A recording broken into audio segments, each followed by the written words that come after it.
उत्तर प्रदेश के एक छोटे से गांव रामपुर के बाहर एक बहुत पुराना पीपल का पेड़ था।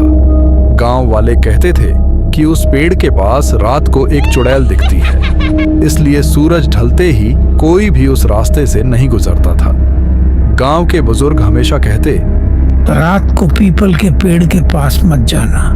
जो कोई भी उस पेड़ के पास जाता वह वापस नहीं आता था। लेकिन रवि, जो शहर से पढ़ाई करके वापस आया था, इन सब बातों पर यकीन नहीं करता था। एक शाम उसके दोस्त फिर उस पेड़ की कहानी सुना रहे थे। एक दोस्त बोला, कल रात किसी ने वहां पायल की आवाज सुनी थी। रवि हंस पड़ा और बोला, ये सब अंधविश्वास है। उसने फैसला किया कि वह खुद जाकर सच पता करेगा। उस रात लगभग 12 बजे रवि अपनी बाइक लेकर उस रास्ते पर पहुंच गया। चारों तरफ सन्नाटा था, सिर्फ कुत्तों के भौंकने की आवाज आ रही थी। जब वह पीपल के पेड़ के पास पहुंचा तो उसे कुछ भी अजीब नहीं दिखा। वह मुस्कुराया और बोला, लोग भी ना झूठी बातों को फैलाकर सच बना देते हैं। तभी अचानक ठंडी हवा चलने लगी, पेड़ की शाखाएं जोर जोर से हिलने लगी और फिर पायल की आवाज गूंजी। रवि का दिल जोर से धड़कने लगा। आवाज पेड़ के पीछे से आ रही थी। धीरे धीरे वह उधर बढ़ा। चांदनी में एक औरत खड़ी थी, सफेद साड़ी, लंबे काले बाल और चेहरा बहुत खौफनाक था। रवि ने पूछा, कौन हो तुम? औरत ने कोई जवाब नहीं दिया। उसने बस अपना हाथ उठाया और जंगल की तरफ इशारा कर दिया। रवि कुछ पल के लिए उसकी आंखों में देखने लगा, लेकिन जब उसने पलक झपकाई, औरत गायब थी। पूरे रास्ते रवि डर के मारे घर लौट आया। अगली सुबह उसने गांव वालों को सब कुछ बताया। तब गांव के सबसे बुजुर्ग आदमी ने एक पुरानी कहानी सुनाई।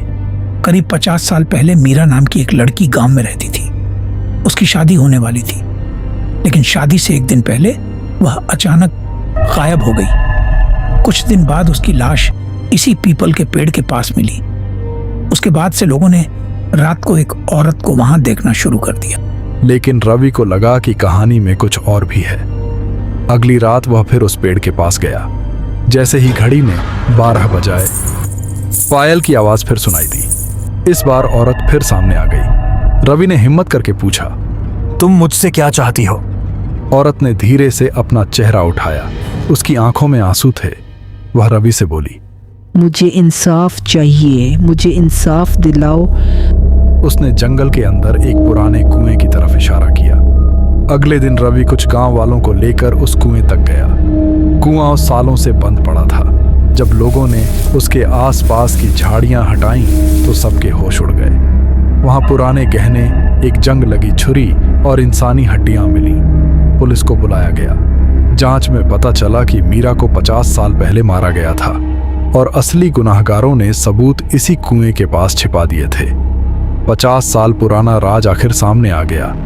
उस रात पूरे गांव ने मीरा की आत्मा की शांति के लिए पूजा रखी।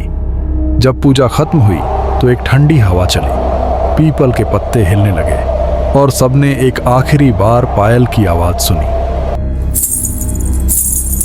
मीरा सबके सामने आ गई। उसने सबको धन्यवाद कहा और हमेशा के लिए उसकी आत्मा को शांति मिल गई। उसके बाद सब कुछ शांत हो गया।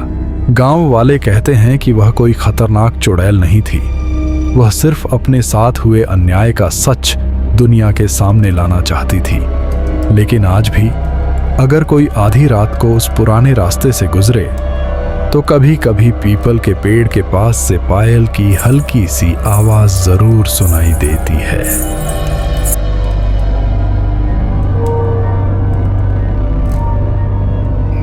हाय गाइस, मैं हूं द ग्रेव रिपोर्ट्स।